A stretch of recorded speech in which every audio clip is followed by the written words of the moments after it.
बैतूल में बेरोजगार युवकों ने चाय की दुकान लगाकर चाय बेची और पुतला जलाकर अपना विरोध दर्ज कराया।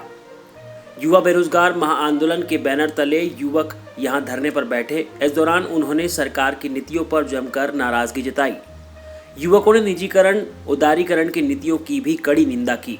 दर्जनों की तादाद में यहां जुटे शिक्षित बेरोजगारों ने कलेक्ट्रेट के पास चाय की गुमटी लगाकर चाय बेची और अस्पताल चौराहे पर धरना दिया। यहाँ युवकों ने बेरोजगारी का पुतला फूंक कर देश में बढ़ रही बेरोजगारी पर चिंता जताई।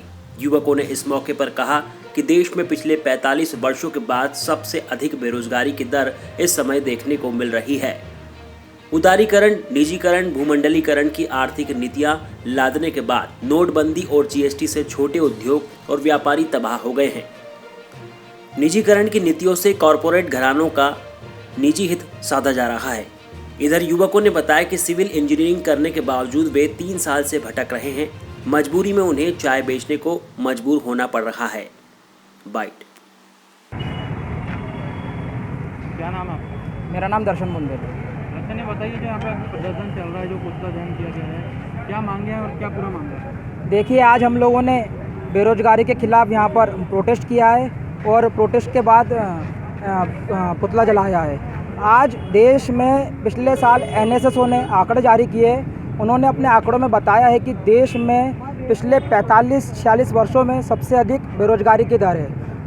उदारीकरण, निजीकरण, भूमंडलीकरण की नई आर्थिक नीति लादने के बाद देश में 2017-18 में नोटबंदी की गई।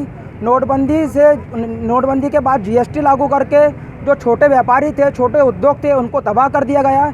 नोटबंदी से जो हमारे छोटे उद्योग थे, छोटे व्यापारी थे, उनको तबाह कर दिया गया। उसके बाद बिना किसी से डिस्कस करे, बिना किसी से सलाह किए अनियमित रूप से देश की जनता पर लॉकडाउन थोप दिया गया। लॉकडाउन से अकेले बेंगलोर में जो आंकड़े आ रहे हैं उसमें 50,000 कंपनियां जो है वो पूरी तरीके से बंद हो गई है। अभी पिछले 45 वर्षों में सबसे अधिक बेरोजगारी की दर बढ़ गई है।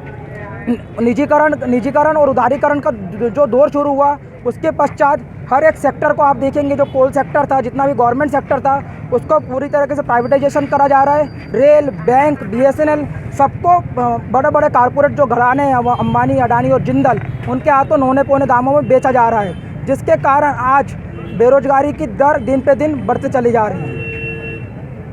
क्या नाम आपका? मेरा नाम रवि सिंगारे है। रवि, बताइए जो आज ये प्रदर्शन चल रहा है, यहाँ पे धरना हो रहा है और पुतला दहन किया गया, क्या पूरा मांगे हैं, क्यों किया जा रहा है? जैसा कि आप सभी देख रहे हैं कि आज हम समस्त बेरोजगार युवाओं के द्वारा एक प्रोटेस्ट किया गया। ये इसलिए किया गया क्योंकि आज जैसा कि हम जानते हैं कि 2014 में जो सरकार आई थी उसने 2 करोड़ नौकरियों का वादा किया था हमसे, क्योंकि जो इस समय जो सरकार अभी है हम तो सवाल सिर्फ उनसे ही करेंगे। जैसा कि आज माना जा रहा है कि 48 वर्षों बाद एनएसएसओ के द्वारा ये निर्धारित किया गया है कि 48 वर्ष बाद पहली बार बेरोजगारी का इतना स्तर गिरा हुआ है। और आजकल युवाओं की स्थिति ऐसी हो गई कि इंजीनियर, एमएड, एमटेक करे हुए युवा आज बेरोजगार घूम रहे हैं, रास्ते में घूम रहे हैं। ऐसी स्थिति आ गई है कि युवाओं को डिप्रेशन में आके आत्महत्या तक करनी पड़ रही है। तो हमारी जो सरकार है उससे हमारी ये विनती है कि ये जो हमारा अधिकार है, जो कि जैसा हमें पता है कि संविधान में धारा 31 के अंतर्गत ये लिखा हुआ है कि सभी लोगों को रोजगार मिलना चाहिए। हम तो हमारा हक मांग रहे हैं। क्या काम कर? मैंने सिविल इंजीनियरिंग करी हुई है और मैं 3 सालों से बेरोजगार हूँ, क्योंकि वैकेंसियाँ नहीं निकल पा रही है, भर नहीं पा रहे हैं। और अब प्राइवेट कंपनी हमें ले नहीं रही, क्योंकि हमारे ज़िले में एक भी ऐसी कोई कंपनी नहीं है जिसमें हम रोजगार ले सके या अपना डॉक्यूमेंट लेके जा सके कि हमारे ये डिग्री करी और हमको रोजगार चाहिए।